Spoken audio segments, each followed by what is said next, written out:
बिस्मिल्लाह अस्सलाम अला रसूलिल्लाह सल्लल्लाहु अलैहि वसल्लम। 10th केमिस्ट्री में आज जो हमारा टॉपिक है वो है ओलिगोसेक्राइड। तो पहले हमने पढ़ा है कार्बोहाइड्रेट पिछले लेक्चर के अंदर कि ये पॉलीहाइड्रोक्सी एल्डिहाइड और कीटोन होते हैं। इनका जनरल फार्मूला क्या होता है? CnH2ON। ये MCQ में भी आता है।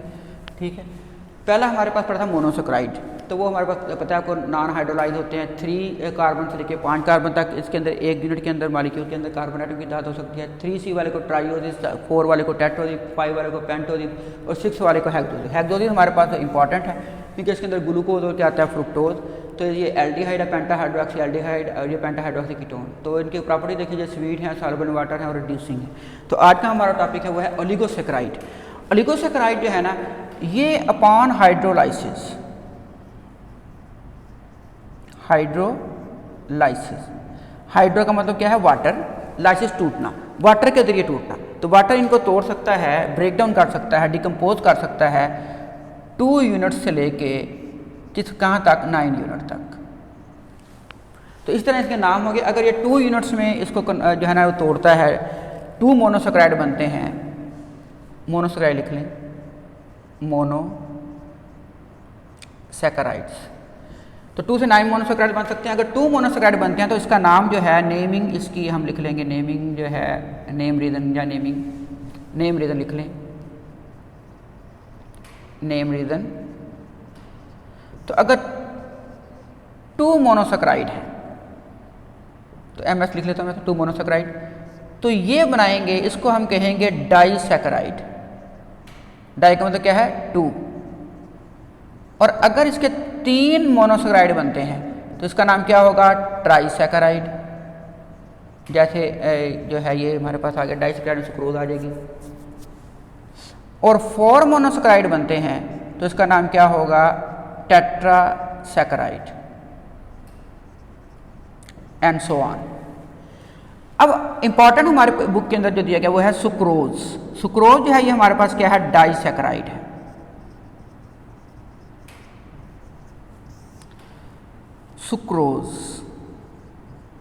सुक्रोज अरेबिक वर्ड है, शक्कर जो है इसका मतलब क्या है? चीनी, सुक्रोज। तो आपने ये जो बाहर से आती हैं आपकी ये टॉफ़ीज़ वगैरह, उसके ऊपर आपने लिखा होगा उसके इंग्रेडिएंट के अंदर ऐसे करके ऐसे। तो ये सुक्रोज जो है ये डाइसेक्राइड है। इसका जो अगर हम फार्मूला देखें तो ये क्या है? C12H22 और O क्या है? 11। अब हमने कहा है कि ये क्या है? अपॉन हाइड्रोलाइज, ये इसे हाइड्रोलाइजेबल है। ओलिगोसेक्राइड क्या है? हाइड्रोलाइजेबल है। तो इसके अब क्या करेंगे? हाइड्रोलाइसिस करवाते हैं। अगर हम इसकी हाइड्रोलाइसिस करवाते हैं तो ये शॉर्ट क्वेश्चन भी है और बोर्ड पेपर में आया हुआ है कि right the hydrolysis of sucrose. तो सुक्रोज के हाइड्रोलाइसिस में क्या होगा कि ये जो हमारे पास सुक्रोज है C12H22O11, ये वाटर के साथ क्या करेगी? रिएक्ट करेगी। और यहाँ पे जो होगा हमारे पास क्या भला कि कैटलिस्ट होगा, वो होगा dilute HCl, hydrochloric acid, dilute hydrochloric acid. तो इसमें क्या होगा कि ये वाटर जो है ना टूटेगा खुद और इसको भी तोड़ेगा, और एक तरफ हाइड्रोजन लगा देगा और एक तरफ OH लग जाएगा। तो इससे क्या बनेगा कि एक तरफ बन जाएगी हमारे पास C6H12O6, फिर C6H12O6। हमें मॉलिक्यूलर फार्मूला लिख रहे हैं। इसमें एक जो होगी ना वो क्या होगी? ग्लूकोज, और एक जो है वो क्या होगी? वो होगी फ्रुक्टोज। यानी एक होगी पेंटाहाइड्रोक्सी, एक बनेगी एल्डिहाइड, और एक क्या बन जाएगी? वो कीटोन बन जाएगी। तो ग्लूकोज जो सुक्रोज है अपॉन हाइड्रोलाइसिस कौन कौन से मोनोसेक्राइड दे रही है? Glucose and fructose. अगर हम इसकी प्रॉपर्टी देखें, प्रॉपर्टी जिसकी जो है ना वो मिलती जुलती किससे है? मोनोसेक्राइड से है।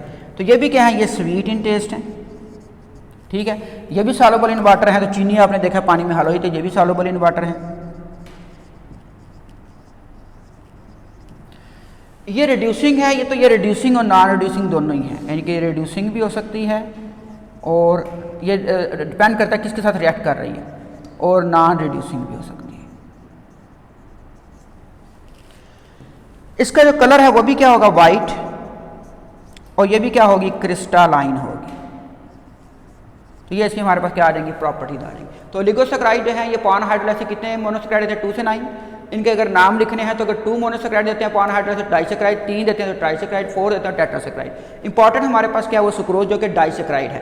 फार्मूला आपको याद रखना पड़ेगा C12A22O11।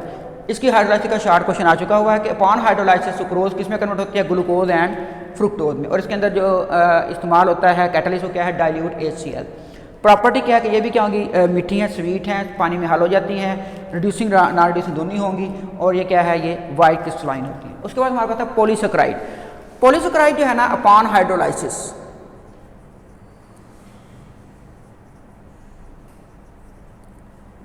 ये देती है हमारे पास 100 to 1000 मोनोसैकेराइड देती है, तो बहुत ही ज़्यादा है। इसका मतलब ये हो कि इसको हम कह सकते हैं ये कौन सा मॉलिक्यूल होगा, मैक्रो मॉलिक्यूल होगा।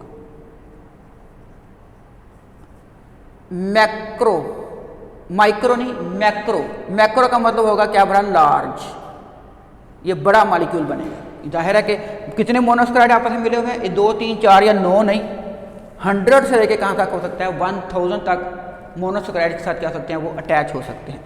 एग्जाम्पल हमारे पास जो है ना इसकी वो क्या है, वो है सेलुलोज,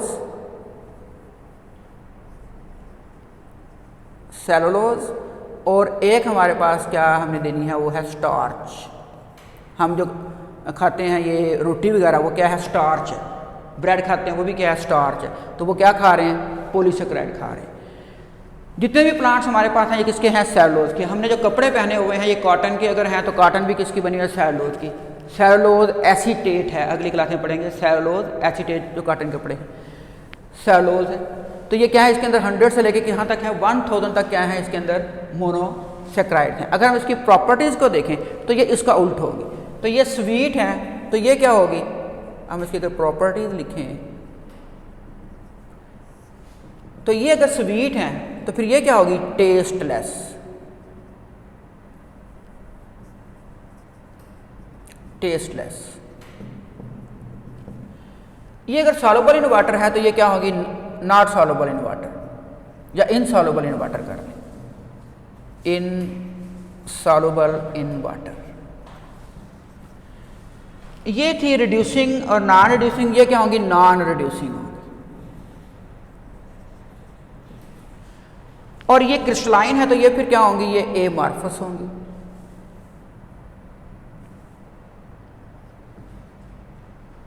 एमॉर्फस, ए का मतलब नॉट मार्क का शक्ल, इसकी कोई शक्ल नहीं, कोई क्रिस्टल नहीं बनेगा, यानी कि ये 3 डायमेंशन में इनके मॉलिक्यूल अरेंज नहीं होंगे।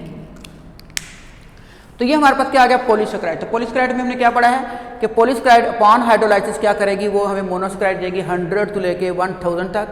मैक्रो मॉलिक्यूल होगा, इसकी एग्जांपल सेलुलोज और क्या है, स्टार्च है। प्रॉपर्टी अगर देखें तो टेस्टलेस है, इनसॉल्युबल इन वाटर है, नॉन रिड्यूसिंग है, एमॉर्फिन। इसको जो याद करेंगे आप, इसका उल्ट लिखेंगे तो वो पॉलीसैकेराइड का बन जाएगा। अब हम आते हैं इनके सोर्सेज की तरफ। तो सोर्सेज में सबसे पहले हमारे पास क्या है, मोनोसैकेराइड। मोनोसैकेराइड का सोर्स देखना पड़ेगा। आप पहले देखेंगे मोनोसैकेराइड में क्या क्या है। हमारी बुक के मुताबिक मोनोसैकेराइड में क्या है, वो है ग्लूकोज, उसके बाद क्या आ जाता है फ्रुक्टोज, उसके बाद क्या आ जाता है गलैक्टोज। गलैक्टा का मतलब होता है मिल्क, लैक्टा का मतलब भी मिल्क, गलैक्टा का मतलब भी मिल्क है। तो ये किसके अंदर होगी, ये मिल्क के अंदर होगी। ग्लूकोज और फ्रुक्टोज ये हमें मिलेगी किसके अंदर, ये मिलेगी हमें वेजिटेबल के अंदर, जो मीठी सब्जियां होंगी, ठीक है, फ्रूट्स के अंदर, हनी के अंदर, शहद के अंदर। तो शहद भी कहाँ से है, फ्रूट से ही है। तो ये ग्लूकोज और फ्रुक्टोज हमें ज़्यादा किस में मिलेंगी, ये वेजिटेबल, फ्रूट्स और हनी। गलैक्टोज हमें किस में मिलेगी, ये हमें मिलेगी मिल्क के अंदर। अगर हम सोर्स मोनोसैकेराइड के बाद किसका देखेंगे, हम देखेंगे डाइसैकेराइड का। तो डाइसैकेराइड जो है ये हमारी बुक में कौन कौन से दिए गए हैं जी, सुक्रोज। अगर ये डाइसैकेराइड तो इसके कौन कौन से हैं। अगर हम इसे हाइड्रोलाइज करवाते हैं, हाइड्रोलाइज सुक्रोज को, तो इससे क्या बनता है, एक बनता है ग्लूकोज और एक क्या बनता है, फ्रुक्टोज। ये भी एमसीक्यूज भी आ सकता है, शॉर्ट क्वेश्चन भी आ सकता है कि सुक्रोज को हाइड्रोलाइज करने से कौन से मोनोसैकेराइड बनते हैं। दूसरा डाइसैकेराइड हमारी बुक में दिया गया है वो है क्या भला ये क्या कहते हैं उसे, लैक्टोज। ये बच्चों को दूध देते हैं ना, लैक्टोजिन। तो लैक्टा का मतलब होता है दूध। तो अगर इसको हम हाइड्रोलाइज करवाएं, एच का मतलब मैं यहाँ लिखूंगा हाइड्रोलाइज, तो ये क्या करता है, एक यूनिट बनाता है ये ग्लूकोज का और एक बनाता है गलैक्टोज का, जो मोनोटर हमने पढ़ा है। गलैक्टोज क्या है, ये मिल्क के अंदर, और ये क्या है, मोनोसेक्राइड है। तीसरा हम जो पढ़ेंगे इसके अंदर, जो तीसरा डाइसेक्राइड है वो है माल्टोज।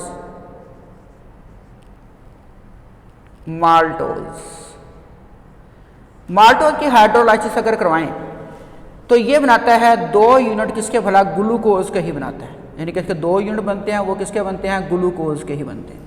जबकि सुक्रोज के अंदर 1 यूनिट ग्लूकोज का और 1 फ्रुक्टोज का बनता है। लैक्टोज की हाइड्रोलाइसिस करवाएं तो ग्लूकोज और गलैक्टोज बनती है। माल्टोज की हाइड्रोलाइसिस करवाएं तो क्या बनेगा, ग्लूकोज और दोनों यूनिट ग्लूकोज के ही बनेंगे। सुक्रोज हमें क्या मिलेगी, ये गन्ने की शक्कर है तो शुगर केन। और हमें कहाँ मिल सकती है जी ये, तो शुगर बीट। तो दोनों से शक्कर बनती है, सुक्रोज बनती है। लैक्टोज जो है ये ज़ाहिर है मिल्क से तरह रखती है, लैक्टा का मतलब मिल्क है, तो ये डेयरी प्रोडक्ट से मिलेगी। जितने भी डेयरी प्रोडक्ट्स हैं, डेयरी प्रोडक्ट्स कौन कौन से हैं बोला, योगर्ट है, चीज़ है, और क्या कहते हैं उसे, ये मिल्क है। माल्टोज जो है ये हमें मिलेगी सीरियल्स के अंदर, और सीरियल्स के अंदर किसके अंदर मिलेगी, ये मेज़, ठीक है, मुख्तलिफ किस्म की क्या हो जाएंगी, क्रॉप्स। तो ये हमें माल्टोज इससे मिलेगी। आपने ये एक बोतल भी पड़ी होगी माल्ट 72, तो उसके ऊपर ना वो जो के सिट्टे बने होते हैं, तो वो माल्ट है ये सीरियल के जितनी भी अजनास हैं। तीसरा हमारे पास क्या आ जाएगा, वो है पॉलीसेक्राइड। पॉलीसेक्राइड हमारे पास ये तमाम प्लांट्स वगैरह किसके बने हुए हैं, पॉलीसेक्राइड के हैं। और जो हम ये गंदम वगैरह खाते हैं, ये सारी की सारी स्टार्च, यानी कि सेलुलोज और क्या आ जाएगी, स्टार्च।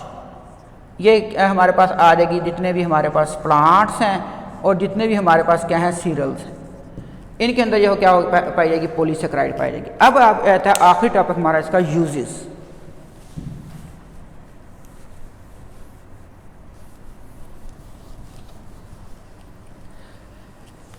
अगर हम यूजेस देखें इसके, ये इंपॉर्टेंट है यूजेस।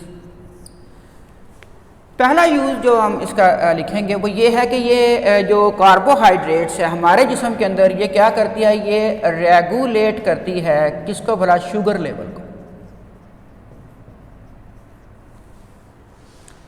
तो ग्लूकोज जो है ना हमारे जिस्म के अंदर स्टोर हो जाती है ग्लाइकोजन की शक्ल में। जैसे शुगर लेवल डाउन होता है तो ग्लाइकोजन से दोबारा फिर क्या बनती है, ग्लूकोज बन जाती है। अब क्या है कि ये जो शुगर लेवल अगर बहुत लो हो जाता है तो इसे हम कहते हैं, ये एक बीमारी बन जाएगी, ये कहलाएगी ग्लाइसीमिया।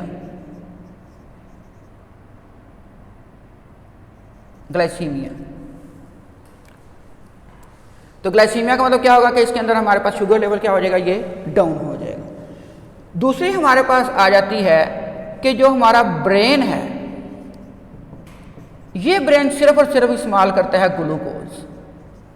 ब्रेन को एनर्जी जो मिल रही है हमारे दिमाग को, वो प्रोटीन इस्तेमाल नहीं करता, वो लिपिड इस्तेमाल नहीं करता, वो सिर्फ और सिर्फ क्या इस्तेमाल कर रहा है, वो ग्लूकोज इस्तेमाल कर रहा है, ग्लूकोज से एनर्जी हासिल कर रहा है। तीसरी बात हमारे पास जो आ जाती है वो आपने ये देखना कि हम जो कार्बोहाइड्रेट्स खाते हैं ये हमारे जो स्टमक से कहाँ जाएंगे, इंटेस्टाइन के अंदर। तो हमारी इंटेस्टाइन के अंदर सिम्बायोटिक बैक्टीरिया हैं। सिम्बायोटिक बैक्टीरिया कौन से, म्यूचुअल जो हमारे पास साथ क्या करते हैं, हमें फ़ायदा पहुँचाते हैं, यानी कि उनको खुराक मिल जाती है और वो सेलुलोज जो हमारे अंदर है उसको क्या करते हैं, वो डाइजेस्ट कर देते हैं, तो डाइजेशन में मदद करते हैं। तो इन बैक्टीरिया को, जो यूजफुल बैक्टीरिया, उनको भी ये क्या करती है, फूड फराहम करती है। फोर्थ बात आपने 9th की बायो के अंदर पढ़ी थी, dietary fibre, soluble dietary fibre और इनसॉल्युबल डाइटरी फाइबर। ये जो डाइटरी फाइबर है